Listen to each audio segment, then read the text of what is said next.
Glad to see you all here virtually. So I'm going to talk a bit about the research agenda. We'll have a couple of breakout sessions where you can talk among yourselves. We'll get little small groups going. We'll have one point where we can come back and share some things that we've talked about in these groups. And you saw my little resume there. I've been a professional librarian for way too many years and do a lot of work in pop culture particularly. So, okay, research agenda. An individual research agenda is a way of organizing and clarifying your thinking about your research, past and future. In this presentation, I'm going to talk about why academic librarians need to learn about research agendas, how to develop one, and how you're going to use it throughout your career. Now, I'm going to specifically use the example of how an academic librarian interested in doing research outside of librarianship might approach developing a research agenda, because that's what I know best. And I hope that the approach that I've developed over the course of my career will be useful to librarians with other research concentrations as well. Now, when I first wrote down my thoughts on this subject, it was still fairly early in my career. I developed this paper as I was in the final stages of the tenure process at the University of Oklahoma, and I refined it a couple of times over the next few years as I spoke to students in the popular culture librarianship course at our library school. Now, at that time, there was very little out there in the way of easily accessible resources and examples. I gave a final version of this in 2012, and then I set it aside and forgot about it for 10 years.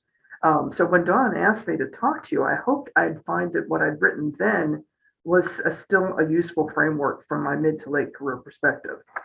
Several things have definitely changed over the past decade. On the plus side, it's now a lot easier to find information about creating a research agenda and to find the resources and examples to help you do it, even specifically resources tailored to academic librarians. A simple Google search for research agenda will pull up plenty of material. Much of the material you find, though, is at the level of labs or organizations setting a research agenda for their whole group, rather than individual research agendas. So it can take a bit of narrowing down to get to the good examples. And I'm going to provide a couple of these resources at the end of my slides, which I guess will be part of this whole package here. On the negative side, tenure for librarians seems to be an increasingly precarious concept that we've come on seeing under specific attack in recent years, even more so than just attacks on tenure for faculty in general. So I tie this discussion of research and tenure together because for many of us, the primary reason we need a research agenda is because we are on the tenure track. But even among those of us who are not, but might pursue research for our own personal fulfillment or in support of future career goals, an agenda can be very useful. Now, where's my forward? Here we go. Okay, so far too often, it seems that library science tracks for students who wish to specialize in academic librarianship fail to prepare them adequately to become tenure track faculty themselves. The major emphasis in courses on academic librarianships seems to be on preparing graduates to serve their various academic communities and populations, as it should be. However, by not devoting at least some time to preparing students to become faculty in their own right, these programs leave too many recent graduates with the potential to be blindsided by the research requirement in their first years on the job. As Paul Allen Weiss pointed out, early career academic librarians are at risk of being placed in situations for which they are unprepared, and this is a failure of our professional education that still needs to be addressed. A part of this is because our accrediting body, the American Library Association, does not prescribe a single form of a final evaluation for graduating students. Individual schools may require a single or a series of comprehensive exams, a thesis, a capstone project, a practicum, no final evaluation at all, or a choice between several of these options. A library school dean of my acquaintance tells me that many schools have moved to a new e-portfolio system for the non-thesis option rather than comprehensive exams, while many other online master's programs in other fields are moving to capstone projects instead of thesis. So what this means is there's no expectation that every single library science graduate from every program in the country will have had the exact same student experience of researching and writing. But in many of the academic fields that the college and university librarian will be serving, the majority of their faculty colleagues have gone through a fairly standard thesis and dissertation sequence. So I'm going to give a little breakout here to talk about what was the final requirement in your library program. Did you take a research methods class, and did you learn anything about being faculty in your coursework? So I'll give 2 minutes for this. Well, I hope you had some interesting discussions. If you had anything interesting that came out of it, share it in the chat, and I will look that over when we get to the next break. Okay, so librarians as members of the faculty body.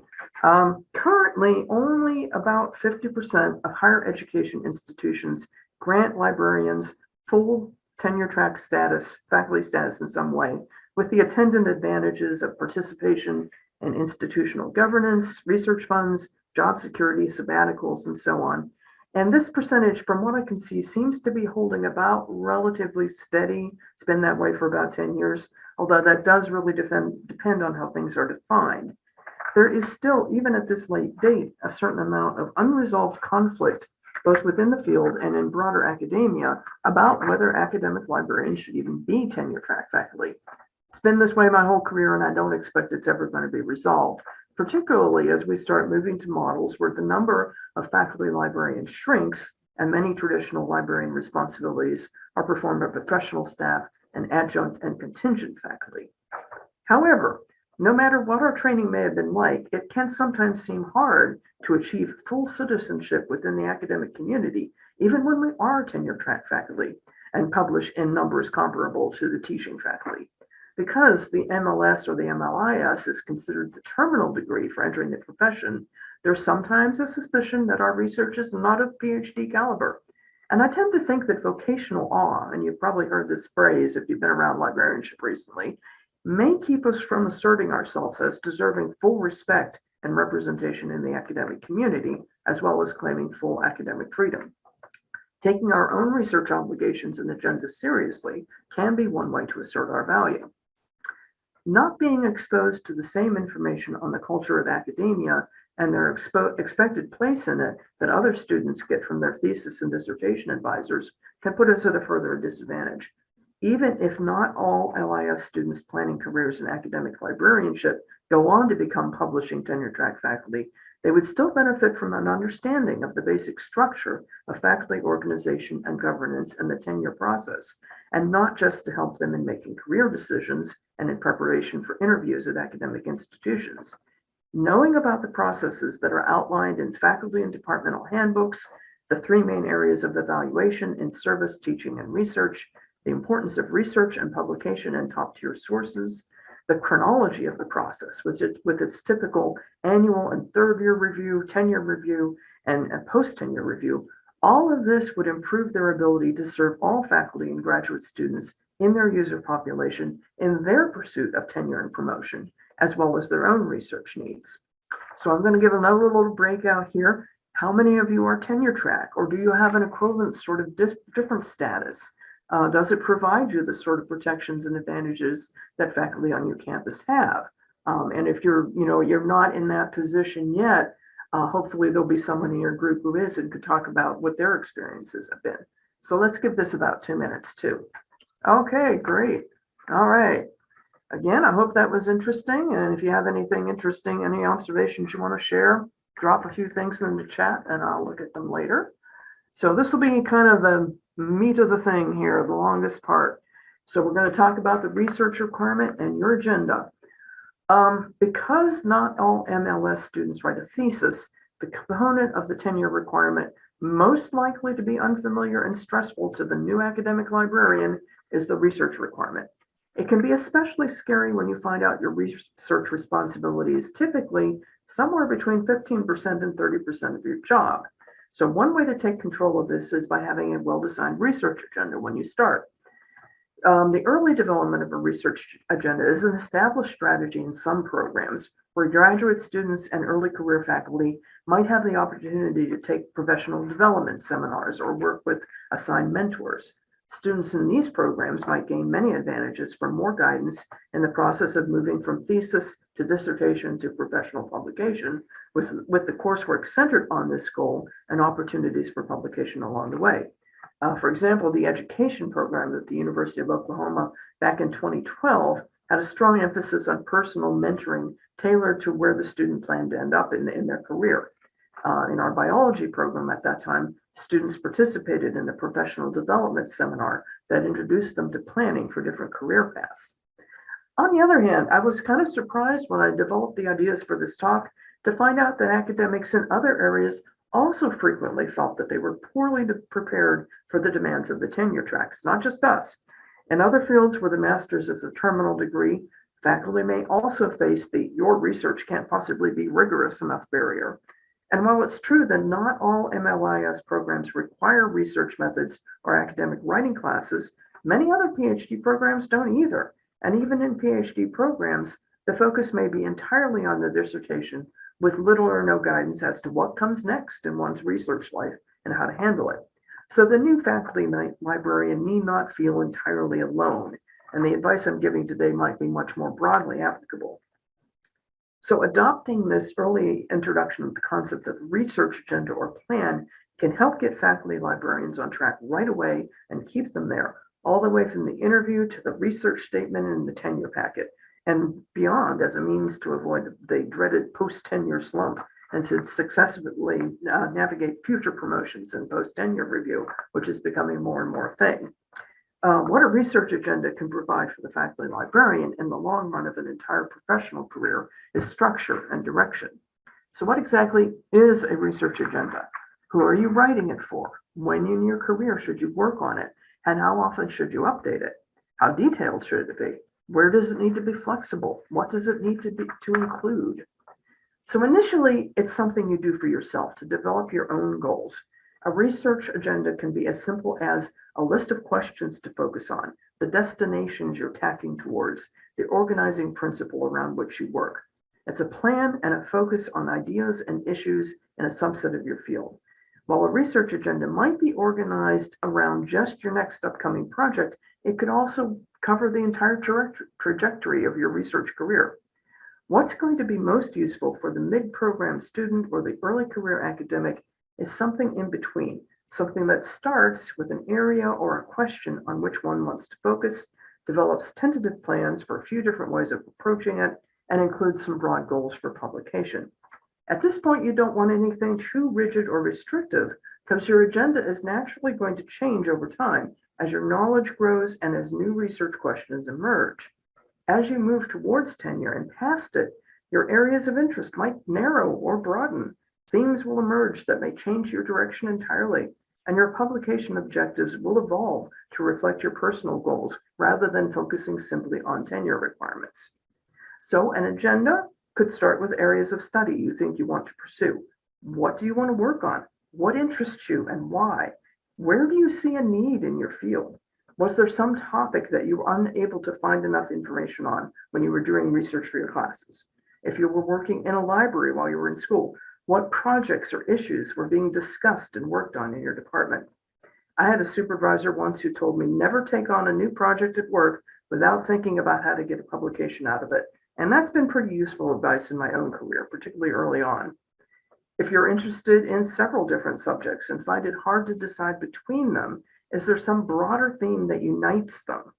The University of Washington Career Center's Guide to Writing a Research Statement also suggests that you ask yourself the "so what" question. How does your proposed research contribute to the field? Why does your research matter? Why is it important? When I was updating this paper, I ran across this rather amazing page at Indiana University, Purdue University, and Indianapolis, which being from IU myself, I can pronounce it ooey pooey like they always did. But it's a rather interesting page that lays out a prioritized research agenda for its library faculty, not as a whole like a lab would, but just research that they want to focus on there. So in this case, faculty are given guidance about specific library research areas and issues that support their overall library mission and vision, and which will in turn garner enhanced support from library administration. So its value outside of ooey pooey is that it's this beautifully laid out guide to current major research needs, interests, and trends in librarianship that can spark your own research inspiration. So I really encourage you to take a look at that if you're trying to figure out what you want to do, where you want to go with your research, or if you're in a position to mentor early career faculty who are looking for some sort of inspiration. So the other thing you're going to want to incorporate in your agenda is a broad plan of publication. You want to leave that flexible if you're job hunting, and then adapt it to the tenure requirements of the institution where you wind up working. When you accept a position, within the first few months, you want to sit down and figure out how to space out the number of required publications over the time you have before tenure review. Now, some places are very strict about how many publications they want you to have before you go up for tenure. Some are looser. That gives you some flexibility, but it's still useful to have some guidance so you're not, in your fourth year suddenly panicking and saying, I haven't done anything yet. Figure out in advance, I need to get an article in the pipeline within the first first year or so. An experienced faculty mentor can be a big help with this. So if you need articles or chapters, how many do you need to produce a year? If you need a book, how much time do you need to leave on the end so that it can get through publication? So you want to have your book manuscript out by the end of year 4, something like that. Figure out a kind of a very loose schedule there. What are you going to need to continue to produce for post-tenure review or to get promotion to full professorship? So in this part of your planning, you start breaking down your unifying research idea into manageable parts. You can't plan out everything because you really never know where your research is going to take you. It might be a chance piece of information or an encounter with a potential collaborator that can suddenly change your path. You might get access to a new special collection that's been acquired on your campus that might open up new areas to explore. However, when you look at your research in retrospect, you want to see a body of work that more or less fits together. Updating your agenda as you go along can help you in keeping everything thematically related. I'm going to give you a bit of a longer break here because I'd like you to talk with each other about some ideas you have for research you want to pursue and bounce some ideas off each other. And maybe this is where you find collaborators or new inspiration. So let's give this one 5 minutes. Okay, great. Okay, I hope that you all came up with brilliant research ideas and found great collaborators, and we're going to see wonderful things from everybody real soon. So, all right, next, talking about using your agenda and leveraging your experience. What else do you use it for? So once you have the outlines of your research agenda, what do you use it for? It may start out as something that you're just doing for yourself to organize your own thinking, but it can become a document that you will turn to many times in your career. If you're still in school when you start this, it can help you determine what classes to take and what professors you want to work with. In the job interview for a faculty position, it's going to help you answer the inevitable and dreaded, can you handle the research requirement question. Having a research agenda can also help you determine what academic conferences will be the most valuable for you to attend, and can also help you locate mentors and collaborators. Most institutions where librarians or faculty will have some sort of formal annual evaluation of your progress and probably a mid-tenure review around the 3rd year. A research agenda is going to help you immensely with these, as well as with any personal annual self-evaluation that you might find useful to do. You'll also find it invaluable when it comes time to put together your tenure packet. In most cases, you're going to be required to write a substantial research document, a page or 2, maybe even more, describing both what you have done and what you plan to do post-tenure. At some institutions, you may need to include a research statement with your faculty activity report every year. Other times you might find a research agenda useful or for writing a sabbatical justification, or going through a periodical post-tenure review, or going up for promotion to full professor. Now, if you're in a position to mentor younger library faculty, how can you help them develop the research agendas? One-on-one mentoring, collaborating on articles, encouraging colleagues to join writing groups, and speaking to library school classes or at library conferences are a couple of ways. One thing we did at University of Oklahoma that proved very useful in fostering a climate supporting purposeful and coherent research was our monthly faculty research experiences and support hour seminars.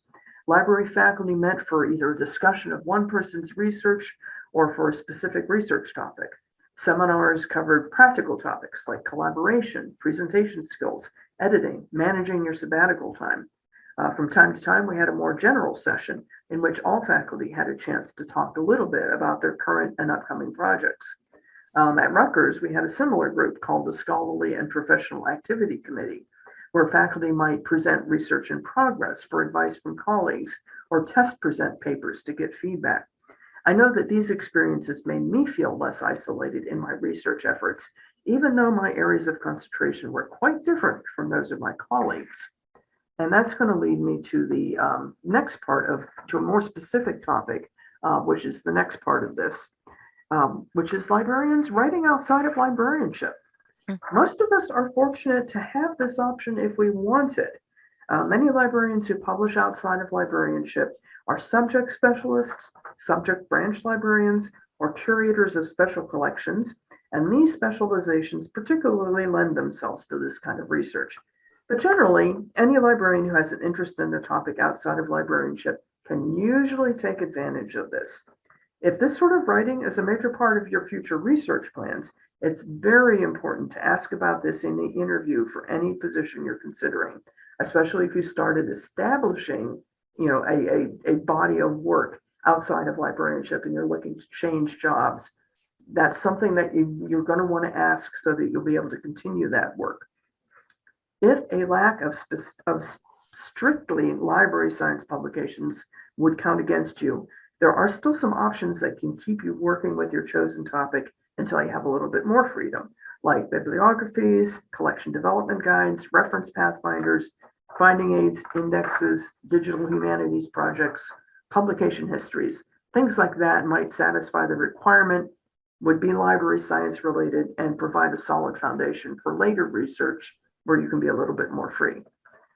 Subjects that would be pitfalls for academics in more traditional departments may present unique opportunities for librarians. As a librarian, you'll most likely have more freedom to do interdisciplinary work than colleagues in a more narrowly defined department.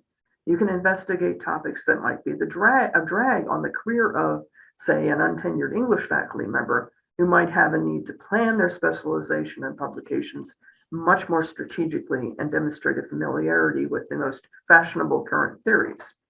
So I'm going to use the field of Tolkien studies as an example, since it's my primary area of research.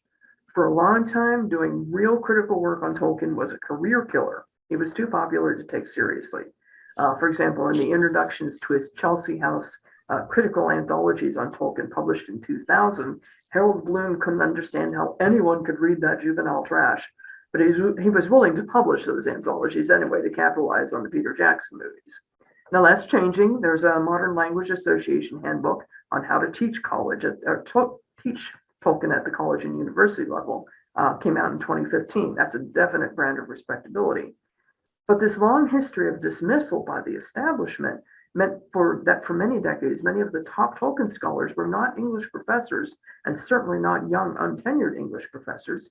Instead, many of the people who wrote or edited the foundational works of criticism and reference in the field were librarians, archivists, collectors, independent scholars outside of the academy, specialists in other fields, professors at small private institutions, tenured or emeritus faculty.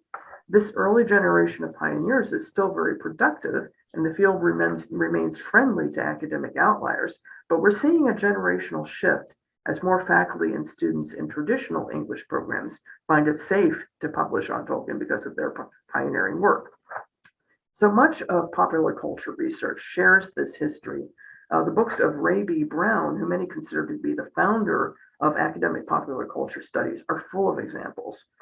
There's still a resistance to pop culture in some more traditional areas of the academy, which leaves the field open for people who don't have to adhere to tradition quite as closely. And that's a good place for academic librarians to stake out their territory. In fact, I just today got in the mail a review copy of Integrating Pop Culture into the Academic Library, and I'm really looking forward to digging into this. It's a good match. So as popular culture studies gains academic respectability, it puts you on the cutting edge, and the skills you develop in doing research, writing, making connections through research makes you a better librarian with more to offer your patrons. So I'm going to do another little breakout here. would pursuing non-library science research possibilities fit into your research agenda? And what ideas do you have? And then when we come back, let's open this up and have a little bit of a discussion. I'm not a medical librarian. I don't know what kind of library and medical adjacent things would be interesting research topics for you. I've heard of medical humanities. I don't know much about it. So let's do a breakout for 3 minutes, and then we'll do reporting back for maybe 5. We'll see how much time we have left. All right, now I can't really see hands in this view. Dawn, can you see them? If people raise hands? Yes, I can. Okay, good. All right. Anybody want to say anything about what you talked about and what kind of ideas you have? Yep. So feel free to raise your hand or unmute yourself and start speaking, or go ahead and put it in the chat. I know some of you are participating from, places where you have to stay quiet. So feel free. Isabel says, I'm losing my voice. Well, that's okay. You can, we give you permission to put your comments in the chat. Yeah, I like that scholarship of teaching and learning. That's a very good way to put that. That really collects everything there. Research lab, medical education. Yeah, that's a good one. Graphic medicine. Oh, cool. Oh, yeah, I know a medical librarian who was collecting graphic novels, and that kind of ties these two things together. There's a great conference on graphic medicine too. Oh, cool. Lauren. Thank you, Janet. So I was in a group with Arlene, and she has a background as a massage therapist. So she's actually interested in looking at, what overlap there might be between massage therapy and understanding different parts of like health science librarianship and using that for her research. And then for myself, I'm actually in the health sciences, but I also have interest in interior design. And I'm interested in combining that with library research because of like my topic being around belonging and how spaces can facilitate belonging, and like libraries is third space. So that's what we shared with each other. Oh, that sounds really fascinating, actually. I did some work as a disability librarian, and part of that was designing for, yeah. Okay, so what else we got? We've got, performing arts, period dramas, medical humanities. Yeah. Oh, yeah. I've seen some things on, depictions of medical professionals in literature. And that kind of ties in. The last thing I edited was depictions of librarians in fantasy and science fiction, which kind of pulls my two things together very nicely. So that's a good idea there. Investigative journalism, government data. Yeah. Nice. Yeah. Oh, good ideas coming here. I wish I could sit down with each of you and because that's one of the things I love doing, is sitting down with a person and teasing out what they're doing and how that could turn into a paper. Yeah. Okay. Arlene commented that Lauren has some great ideas. So everyone get Lauren's email address. I'll drop it in the chat. Oh, health literacy for young adolescents and young adults. There you go. Depiction of health issues in young adult novels would be a fascinating thing. Health literacy, pop cultures. Yeah. Oh, now that perfectly ties together pop culture and medical. Oh, yeah. Activism. Yep. Neat. Wow. Okay. Impressive stuff. I think we've got some really great ideas here, and I think you're sparking off each other. So that's wonderful. That's a lot of fun. Okay. All right. Well, I've got just a little bit to finish up here, and just to kind of summarize here. So do I use a research agenda personally? Okay, well, it's a work in progress. And at this stage in my career, I've got tenure. I've got a lot more flexibility than I did starting out.